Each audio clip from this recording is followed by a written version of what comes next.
A very good evening to everybody watching. Thank you for making time and being with us tonight on the agenda. My name is Toiwan Jabela, your host. Tonight we are welcoming to the platform Nelson Kalangula. He is an author of a book that will be out very soon. The book is called A Namibian of Stature, and that is a book, some sort of biography about Peter Kalangula, his grandfather. We will explain who Peter Kalangula is for a few that might not know him, but I'm sure the majority of our viewers would know who Peter Kalangula is. Thank you, Nelson, for making time. Perhaps the first question is,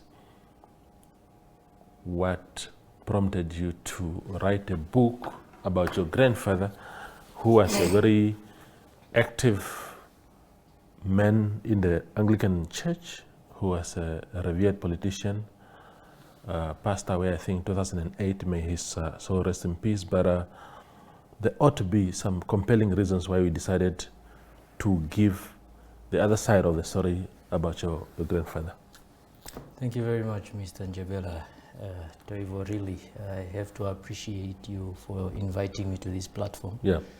And of course, good evening to the listeners and the viewers. Basically, like in my introduction, in your introduction, as you have introduced me, I am Nelson, and of course, I am the grandson of Peter. Yeah. Well, what prompted me really was, it came from a time when I really did not spend much time when my father left, and I only had a short time to spend with Peter. So your father passed away? Say again?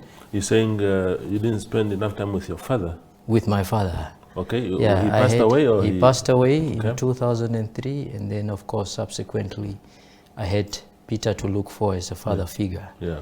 So I fell in love with him, and of course I started meeting more of my family, and I saw what an astute of a gentleman he was, and here I am starting to listen to stories about him. And of course, I decided to look more into him and spend more time with him. Yeah. But then that short time gave me that, the gentleman only had limited time. 2007, he called all of us to visit the farm with him. Yeah. And then that's when his time started to become ill. So I took it upon myself to spend all that time of his last moments with him in his hospital bed until he passed.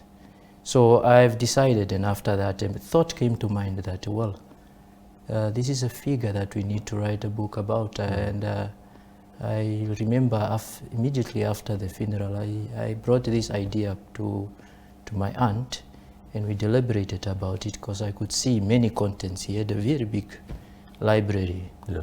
So I thought of an idea, but really at the time I was still going through tertiary. So the idea was sort of parked.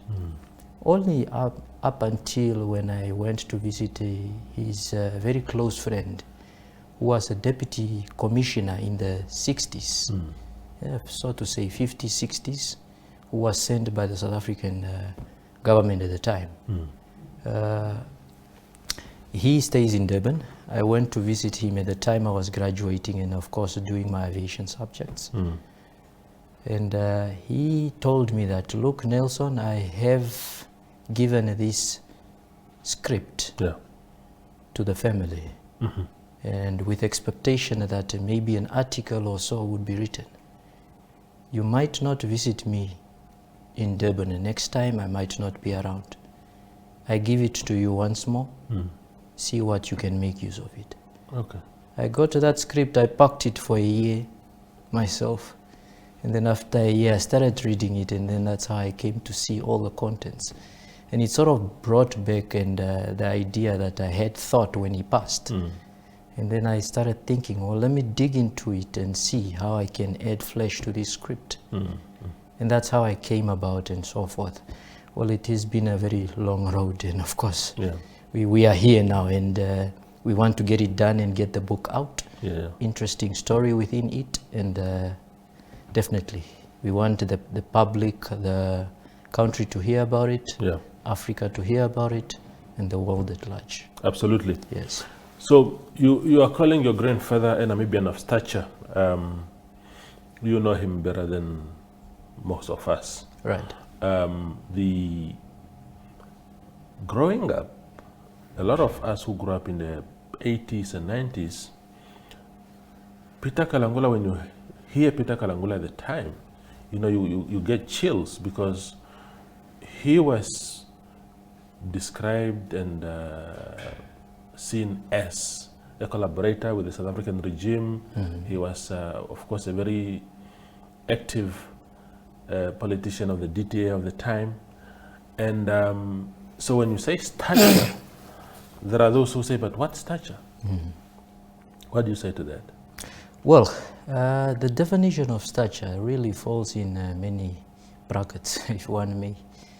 When we speak of statureship, if you may, we find a different contribution to one's country in different forms.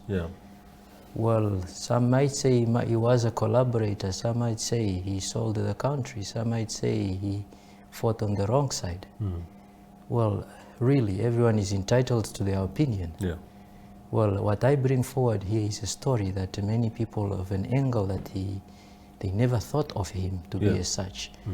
Mind you, you must be very much aware that there was a lot of propaganda back then, and of course, which is what we call fake news nowadays.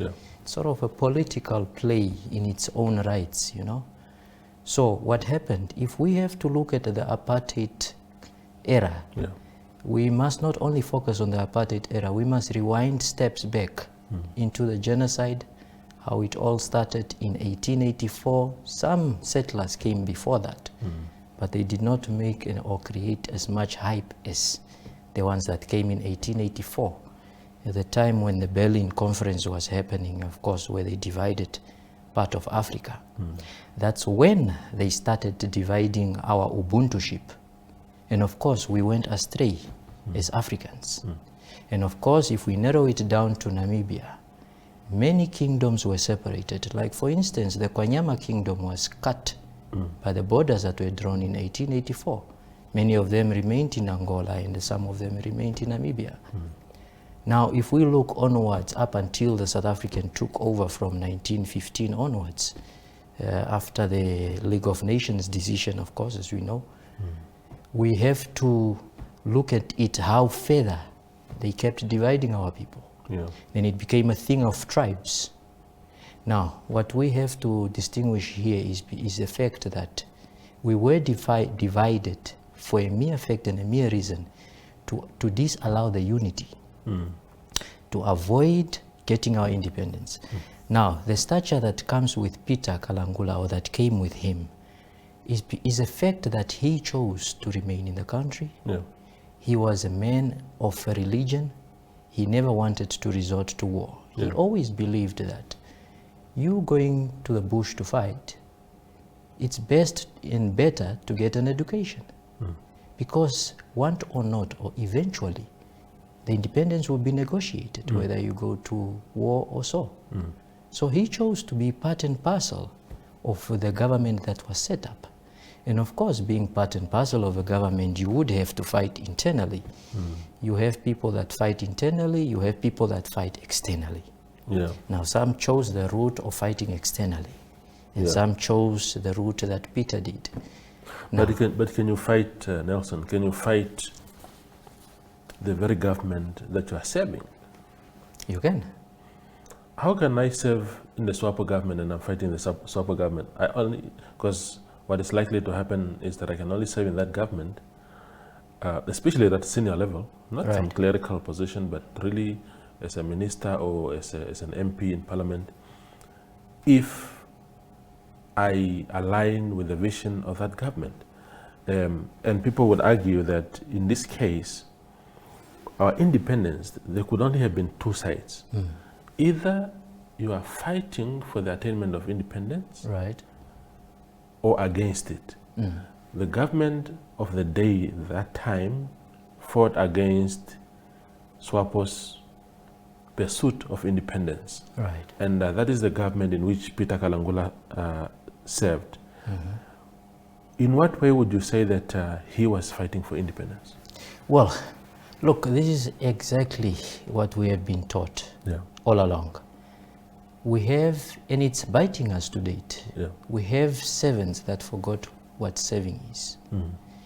We are quiet because we fear of losing our jobs nowadays. And this is exactly where it brought us. Many people saw characters in Peter. He was a man of a certain principle. If he was not for an idea, he would step out of the room. And many people know him for that. To say, going in National Assembly, there are events where he stepped out of the room. In an argument, he had that sort of character. And of course, DTA, as a president of DTA, he served for 2 years up until the disagreement with Dirk March, where Dirk March never wanted the unity of the ethnical groups of governments. He wanted to separate the government, the blacks more, and of course keep them separated. That's when Tanyengenge decided that, listen, this is where we part. I go out and I serve my people at the North rather, and of course I cannot serve for a government that is this. So he has that history of stepping out every time. But before that, in order to fight, is not to necessarily say that you are fighting to destroy a government. It's a fight that would bring betterment to the people of the country. Now, what we forget about is we tend to be quiet because we are appointed by the so-and-so master. But really, in actual fact, you should align with yourself with people that challenges you.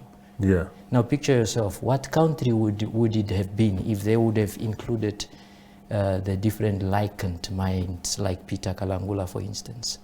We saw that in typical examples, like with the likes of Hidipo Amtenya.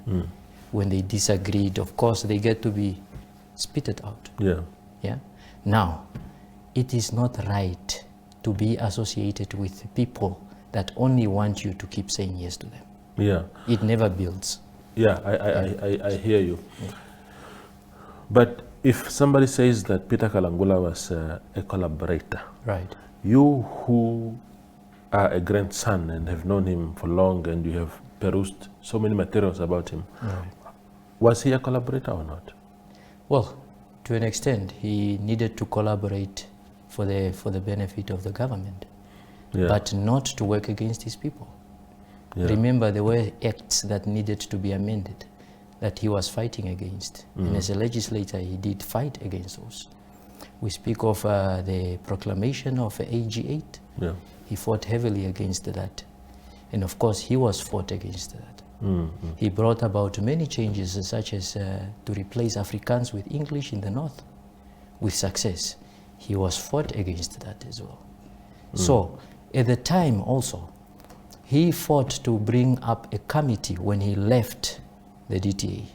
And of course, as the chairperson of Ovamboland, he brought up that committee to tell people that report to the committee when you see that the people are stepping over your fields, when the people are being kidnapped, and when there are atrocities against them. He formed up that committee. Well, I'm not saying that Peter Kalangula never had faults. That's not what I'm bringing to the table here. What I'm driving home is, let's discuss the previous figures that we had, faults or no faults or whatever they might have carried with them. What I'm bringing forward here is not to glorify per se, to center it on that, is to discuss the figures that we have, because I don't want us tomorrow to discuss others. And of course, I want to of course, just motivate others also to write about their figures that they might be proud of. I am proud of the contribution he has done.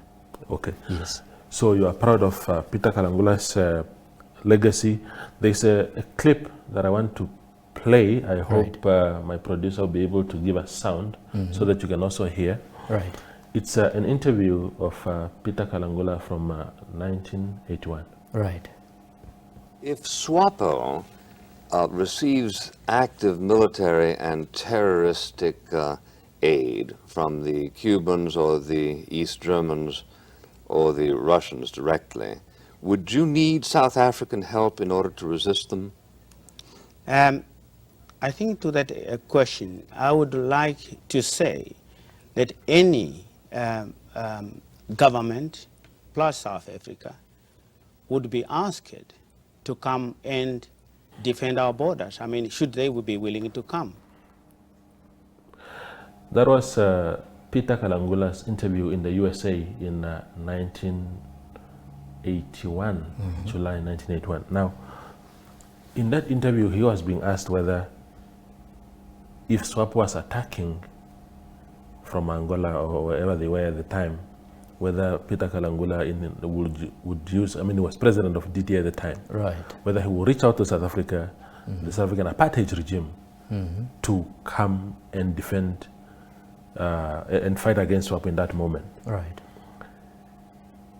And that is exactly what many people in Namibia have a problem. Why would you call a foreign, the very regime that we were all supposedly, because Peter would also say that he hated South Africa, he wanted them out of this country, but he was prepared to reach out to them to fight SWAPO. Right. I mean, what do you make of that?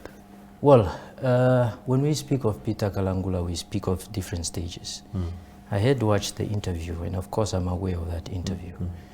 Well, like I said, the man did have his faults. Well, he made comments, as many politicians do. They made comments that really they regret. But if you look at the whole interview per se, what it drives home is we find the fights that comes from SWAPO, for instance, and we do applaud them for that. Definitely, I'm not against SWAPO, what they did in the liberation struggle. However, I am of a question mark as well, because there are a lot of SWAPO members that are taking shine for fighting in the liberation struggle, but with actual fact, many of them ran away because of crimes that were here. Yeah, and they found themselves among the true people that went to go fight abroad. Recently, there was a clip circulating around that some of them didn't see the Boers that they were fighting before. So what I'm saying is, Peter could have said that because he was part of the government, and of course, like you said, he did have an element of agreeing to certain terms because of the pressure that he was in. Remember that Peter, in his position, was sandwiched in between his own people, the SWAPO people that are fighting from outside, that were against him and what he did. And to an element, he created hatred among the government, the very government that he formed, that he's part of. And of course, when we speak of DTA, which is an alliance of the ethnical groups.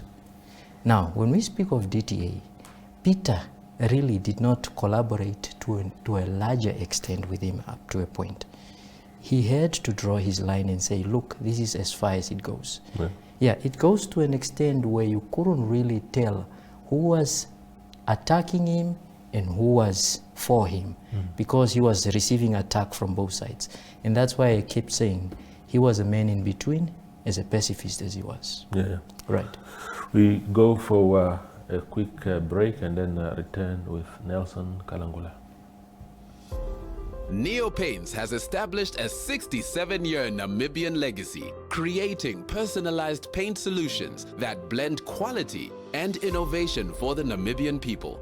We pride 100% Namibian-owned company, investing in our country and our people by employing and empowering true Namibians. With every brushstroke, Neo Paints commits to our quality guarantee and always delivering a coat of excellence.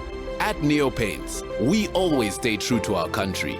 We are as Namibian as you.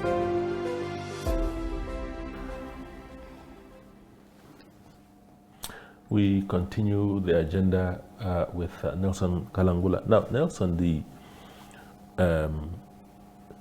impression is that the impression is that the DTA of yesteryear, the pre-independence DTA, was a puppet party serving its puppet master, if you like, the South African regime. Do you think that point is too generalized, and that in fact there were people fighting for Namibia in their own way while serving as big officials in that party at the time? Then does Peter fall in that category? Well, some may say that to a large extent. I was also to that impression to a large extent until I studied what really happened here. The thing is, when we speak of DTA, we need to understand what type of DTA it is. DTA came up as an alliance that was formed by the ethnic groups. At the time, the approach was there was a first-tier government, and that reported to Pretoria. Now that tier government formed a second-tier government to control the people within that territory. Now that was, so to say, a divide and rule tactic. Now they divided this into ethnical groups. Now these ethnical groups, and of course Ovambuland had their party also, which was the Ovambu's independent party that became the NDP, National Democratic Party. Now this NDP was, of course, its first head was the King Shumbu at the time. Now what that first-tier government used to do was to get hold of the chiefs at the time, and of course get them to control their people, and of course because they want to garner support from those people. But then there came troubles and elements in this. After that, King Shumbu was, his death came upon due to certain reports as it may have been. There came an element that, look, if you want us to form an alliance and you want NDP to be part of an alliance, it's high time we find people that are well privy to political affairs. And this is where they first attempted the Reverend Jomba at the time. But then there was an element of deck match that is playing around tactics, political tactics that many did not like. So I am told, and through my interviews that I have made, that many figures wanted Kalangula to take over. When we speak of puppets, really, Kalangula does not fall in that bracket. Why? Why do I say so? Because the man was a difficult man. I say that, and many people who know him knows that he was a very difficult man.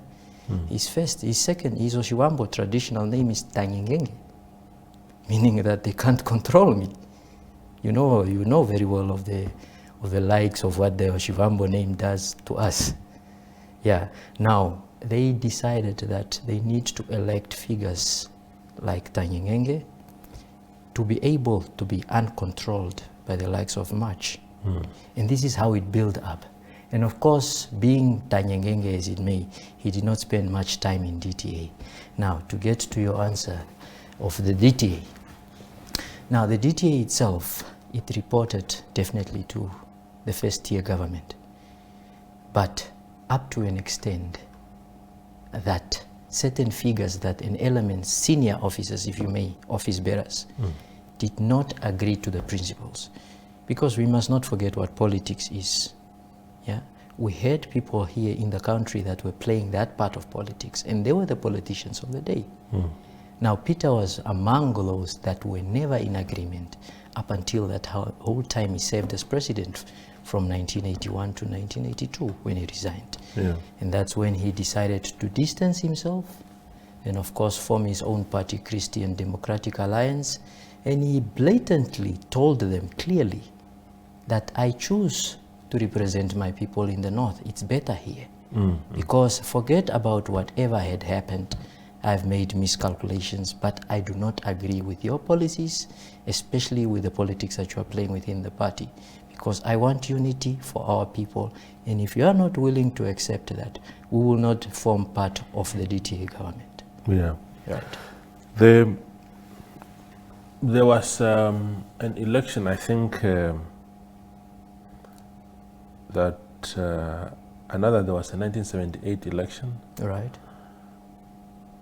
which caused a lot of drama because I think SWAPO boycotted it because SWAPO said that they will not participate in any election not presided over by the United Nations.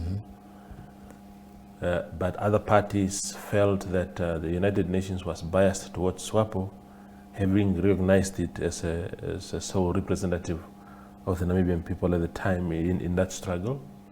So they did not trust that the UN would be objective in that election. While the DTA,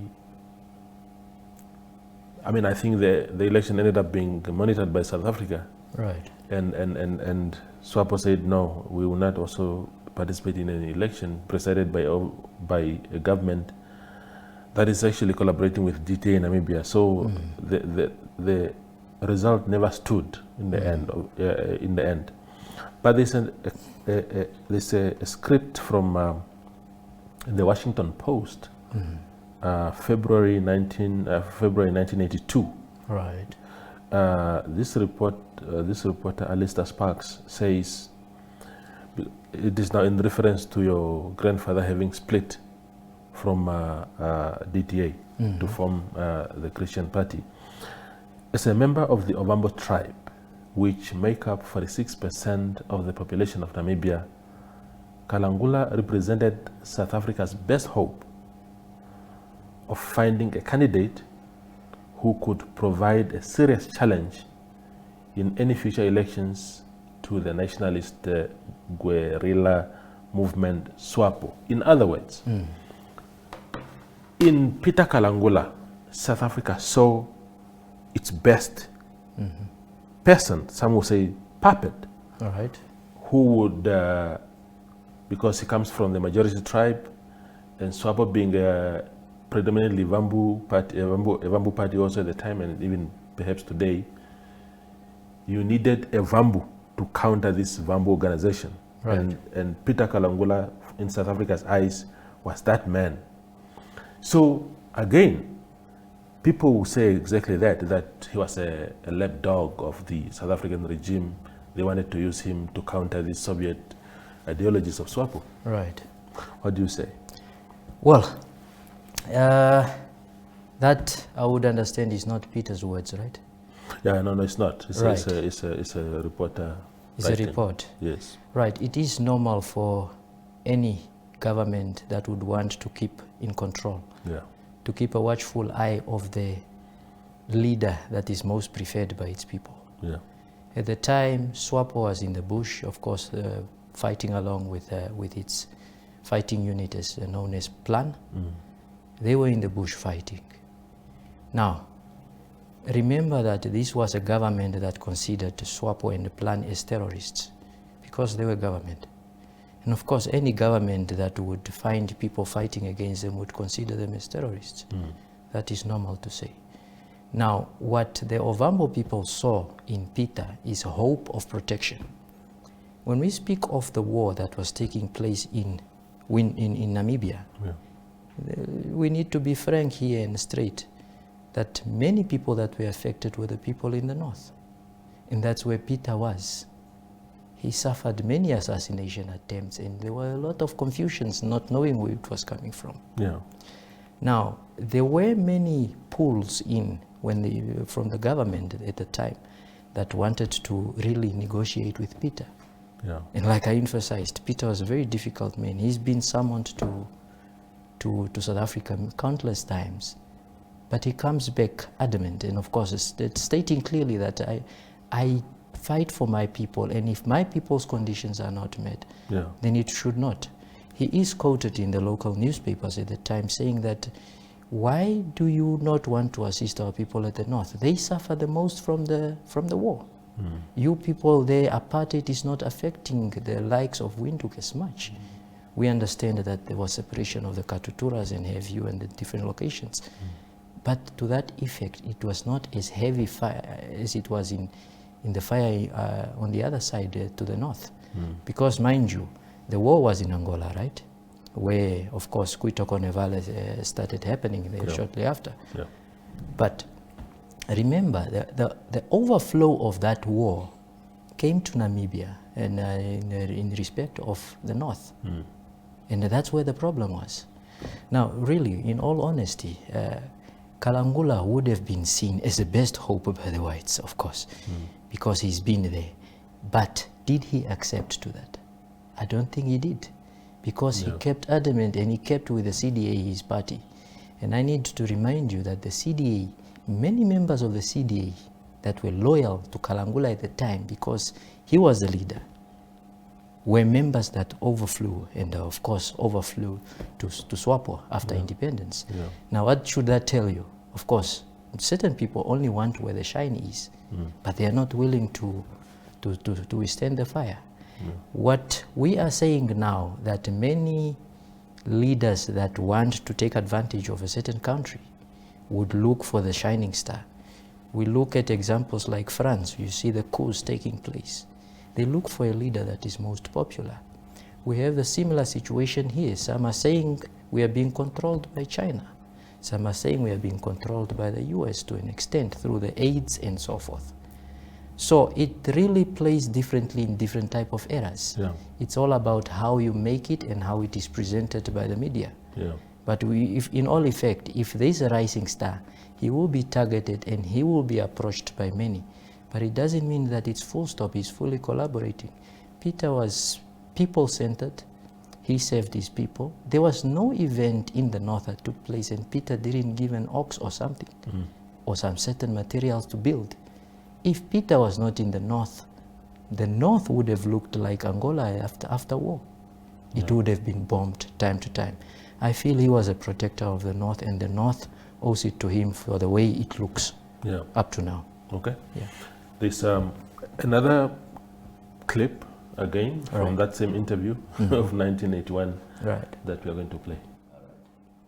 Do you have any relations, formal or informal, with Savimbi in Angola?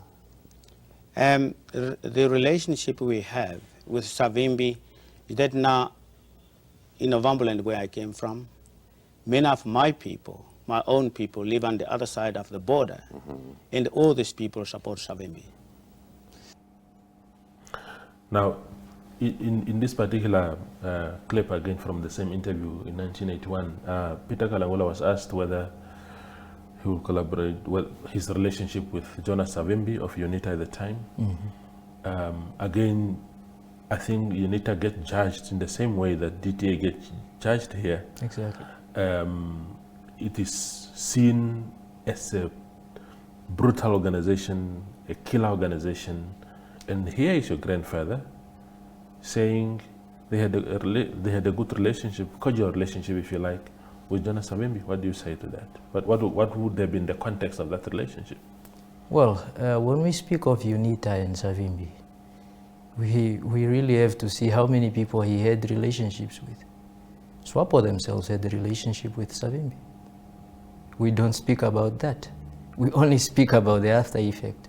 Look, when you're at war, you have to be careful and see who do you collaborate with, who do you get assistance from. Well, we are not saying that what SWAPO did is bad when they got assistance from the Soviets, and of course the Cubans came to assist us. We are very much, we give gratitude to that. And of course, when it comes to Savimbi, we need to understand what Savimbi was. If we go deep in that story of UNITA and Angola, we get to the core of it. We get to see how Savimbi was robbed of his legitimacy of power by the tactics that were played. Some were even saying Dos Santos was not Angolan and so forth. The origin of it, who collaborated with Savimbi, is another question. But the question we should bring to mind is, what did they speak about when they had these talks? You see, we must talk about retaining that pride as Africans. And one would say that all of the fights that were happening here is because they want to consider Africa first, and of course they would seek advice from people that have power, and they would want weapon power, of course, to fight to that battle. Now, for a man like Peter Kalangula, really, he is a man that never liked war. He was a pacifist, he was a pastor. he always wanted peaceful means of negotiation, and that's why he entered that government. Yeah. But to collabo and be in speaking with Angola, I mean with Savimbi, it's fairly understandable. Many roots of the Ukwanyama comes from Angola. You ought to know that there is a relation there. Like I indicated first when we started this interview, that these borders came as a result of 1884. We do have brothers and sisters in Angola as well. And collaborating with them or having talks with them, I don't think that should come as a taboo. Yeah. I mean, people should be worried, really, if we speak more to the non-Africans than we speak to our fellow brothers. Yeah. We must just understand that it's okay if I'm of a different opinion than Toivo is. We should still be able to sit at the same table without other people passing judgment of us. Yeah. You can't be saying he is a collaborator now of this one because he's sitting together with that one. What does that do to our Ubuntu-ship? Which is one thing that has been broken, and it continues to be broken because of the tribal issues that we have, and of course the country barriers that we have been given through the borders. Yeah. Yeah. So in hindsight now, Nelson, SWAPO chose the path of war to compel this government to give up the country and allow Namibians to assume self-determination. Your grandfather and others chose a gentleman approach, negotiations in boardrooms and chambers. Which of the two do you think eventually delivered the freedoms that we have today, the independence that we have today? Well, like I said, I do not want to take shine from any. All of them were contributing factors to the independence. And of course, it will not do any justice to say these ones did not do that, this one did not do that. What I'm merely saying is, talk about all of them. Let's not have one-sided of the story. Let's talk about those that were in the country as well. Let's hear their side of the story, then we be the judge of that. Let's bring these stories up. Let's hear from this side, let's hear from that side.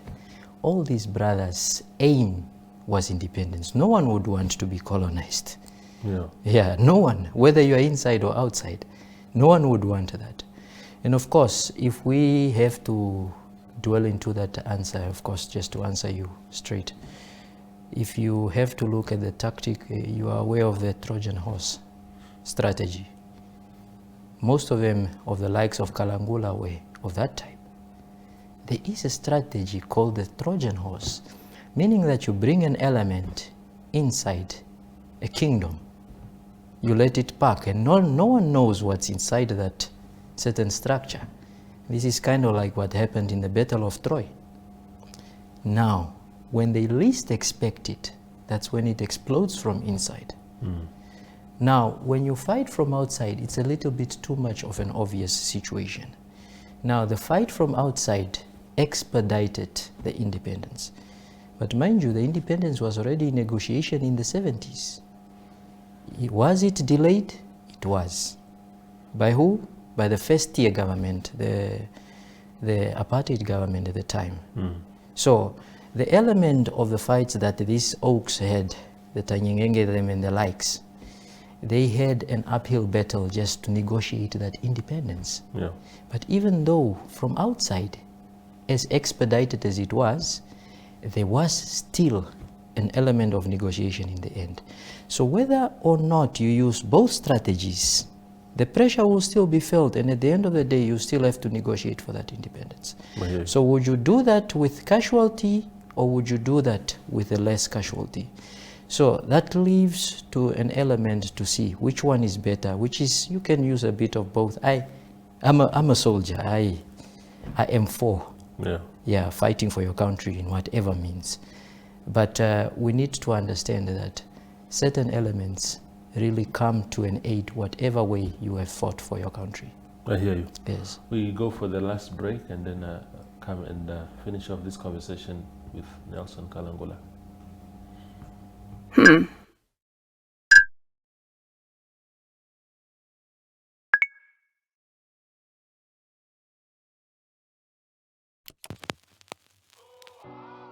E-ticket, your online ticket solution for events and event marketing, bringing you ease of mind and making sure that your event gets out there.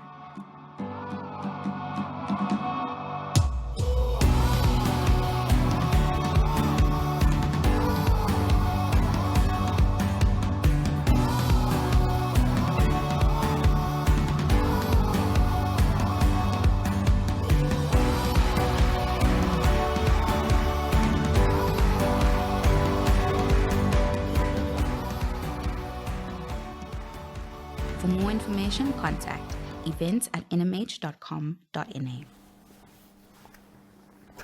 The conversation continues. Now, in your last moments with your grandfather, what did he feel in terms of, because the whole 90s, early 2000s, even up to now, but perhaps now it has subsided a little bit, but there's been this painting of people like your grandfather as the worst enemies of the country. They served in the enemy's government. They fought against SWAPO, which was whose sole aim was to free Namibia. What was his attitude towards those kind of assessments? Well, if I have to give you a clear picture, what really happened, it happened in the Lusaka conference. You are aware of the Lusaka conference, 1980. The first one was 1984 and the second one, 1988. Now, that Lusaka conference, executives of Tanyengenge's party were invited to that conference. Now, what we draw between from this type of conference is sort of like an alliance to come together and caucus on what the election might be that is coming. But of course, Tanyengenge, through his party, was invited, but on both accounts ended up being rejected when he came to the airport to go join the other leaders in Lusaka. And then what crossed him the most was the one of 1988. Now that conference, it pissed him off so much, to my understanding, that all the executives and most of his trusted executive, Franz Ndongo included, especially Franz Ndongo, ended up going to the conference, but he was cut out. And he could not understand that these were people on his team. Yeah. Yeah. And like I tell you, from the 80s, the whole 80s, Tanyengenge was a protector and the head of the Ovamboland. He was a chairperson of the Ovamboland. The whole 80s, all the problems that used to affect the Ovambos, they used to come through him. And of course, these leaders like Franz Ndongo and the likes, they used to serve under him, you see? So that kept with him after independence. Yeah. And of course, after the election where he lost, his office was sabotaged just before the election. Yeah. And then after that, he retired from politics. So he had that profound thought that he was betrayed by the people that stood with him for all those years. And of course, he felt that the people that he thought were brothers, and of course to collaborate with them, considering that independence was coming, he felt the need to have at least had part of a discussion at that Lusaka conference. I am of that understanding that pissed him off throughout, and it came to be a highlight against him, just for him to think that really, let me step back, no comment whatsoever. I remain in my corner and I serve religion and my God only, the community that is surrounding me, and of course my family as such. Yeah. It is interesting that you say that he was chairperson of Vambo in the 80s. Right. And the 80s is the period when I personally, as a kid, born in 1982, right, of course, later you become aware, maybe from the age of 6, 7 there, prior to the elections in 1989, Ovamboland was a hive of activity. There was war there. People ran over our mango fields. People beat up our parents. The soldiers would come in our homes and beat up our parents if they did not reveal where have they seen, where are they hiding SWAPO soldiers. So these atrocities were presided over by the chairmanship of Peter Kalangula. How do we then see him as a man of stature with all that background? When we speak of a chairperson of Ovambo, we speak of the protector and the head of the whole Ovambo administration. Now, mind you, Peter Kalangula in 1985, roundabout, his house was also raided in by the military. The very military that is close there, because there was a base close to his house. Yeah. Like I said, he faced a lot of assassination attempts, not knowing who it was coming from. And he found... Could it be coming from SWAPO? Well, that's where we leave it. Yeah. Yeah, I understand he was found on one of the hit lists of one of the bombers from exile.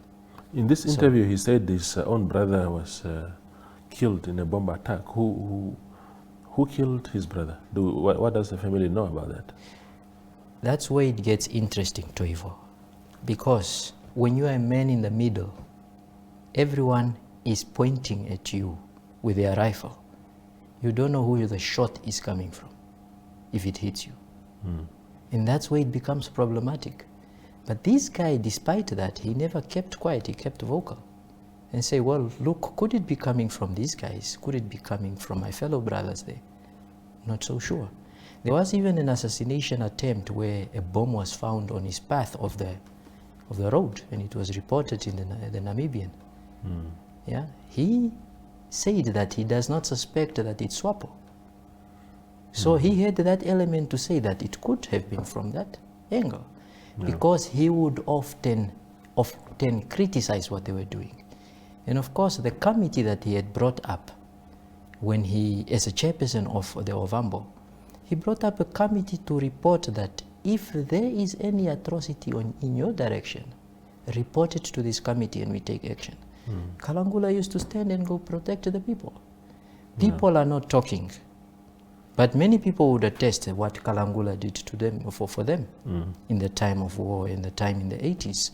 What he did, if they are truthful enough to talk of how Kalangula served as a servant, really, I leave it up to them. Yeah. Yeah. The one element that you mentioned, very, very interesting, is Franz Ndongo. Right. And I'm sure there ought to be something in your book. His name ought to appear somewhere in the book. Or maybe it doesn't, but it doesn't matter. He has been recognized as a war veteran. Right. These adulations that are being given to people who fought supposedly in favor of Namibia's independence, he's one of those that have been recognized. But you just said, we know he was a Minister of Finance in the Ovambo administration, if I'm not mistaken, or whatever portfolio, but I think it was finance. And you said he was one of the executives in the ACD. Is it ACD or CD? Yeah, the Christian Democratic Alliance. That's right, for social justice. Yes. Yeah, absolutely.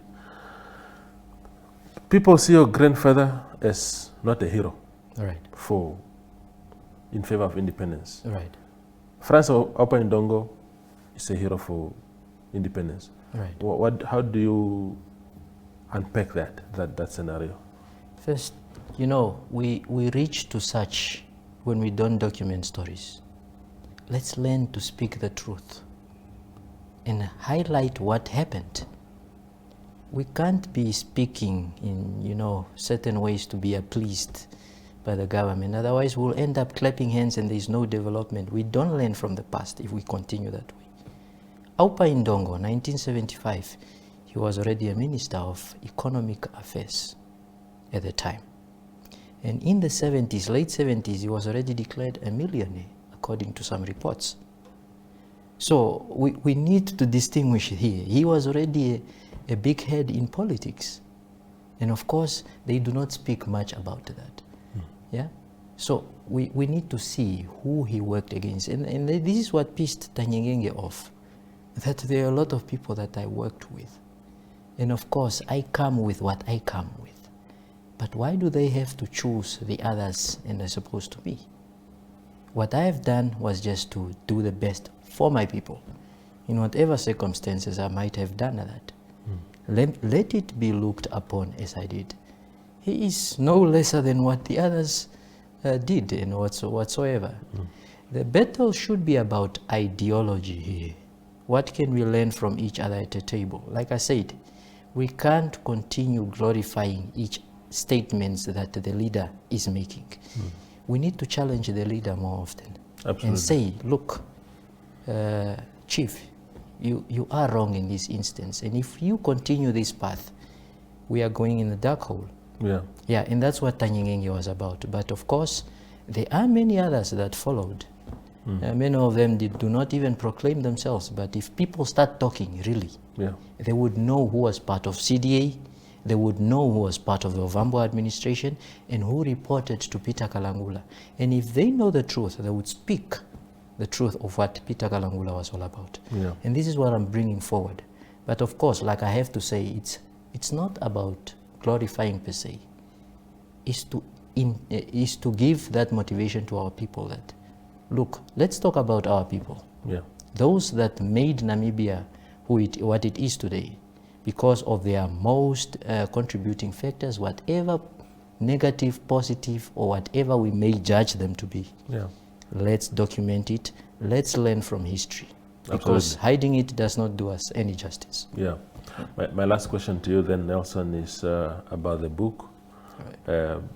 It's a good thing that we are documenting history. Right. We are saying history doesn't have blank pages. You are producing pages that will cover, that will fill that void. How long must we wait until the book comes out? If you can just wrap up, around the logistics of the book. Well, Toivo, really, when you write books like this or come up with a different idea that is far from what is accepted, Yeah. or what is normal to many, you really do not get the right support. Yeah. You get to be fought internally, and many people will be talking names. You get to be labeled. I mean, we clearly see it through figures like Tanyengenge. We see it in the recent governments, also people speaking up against the government, and they get labeled and chased. Now, it has been a lonely road, and I've been seeking for a mere sponsorship just to get the book out. I finished writing at the beginning of the year. I already done with writing. So what we are busy now with the editing phase. I'm busy working with a lady called Raquel Andreas Kayoko, and she's been assisting me here and there. So together we come to sit and say, look, we need this and that. She has given me a quotation, and of course I am in need of sponsorship to get it done. As professional as she is, she said it doesn't take long, considerably 3 months from now, if we get that sponsorship through. Yeah, just to give through to her. She has a book, by the way, called Hey You Liberator. Oh, I see. Yeah, it's a red type of book, a very insightful book. And the aim is to liberate the people's mind, especially the young ones, to understand what politics is about, what is required for them to participate in the country, and that gives that element. But of course, with the book that I'm bringing forward, once we get that sponsorship, we can get back on the road again and we start editing. And of course, I do not intend to cut anyone out if I have been in solitude so far. I need to make that clear to many. Family members, friends, and all the others that felt they were cut out of this project.